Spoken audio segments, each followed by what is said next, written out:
Herkese merhaba arkadaşlar, kanalımıza hoş geldiniz. Mert Ramazan Demir'in doktor abisi sosyal medyada gündem oldu. Afra Saraçoğlu ile birlikte bir dargın bir barışık ikili son olarak Mert Ramazan Demir özel hayatı ile adından çokça söz ettiriyor. 28 yaşındaki Mert Ramazan Demir'in ailesi ve sosyal medyası çok merak ediliyor. Demir'in doktor abisiyle Melik Demir ile paylaştığı kareler ilgi odağı oldu.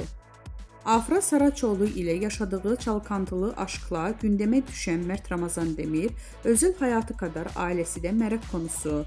Ünlü oyuncunun doktor abisi Melik Demir ile verdiği pozlar sosyal medyanın ilgi odağı oldu.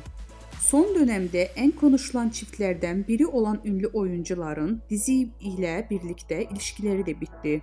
Öte yandan başarılı oyuncu Mert Ramazan Demir'in Melik Demir dışında 3 erkek kardeşi daha bulunuyor.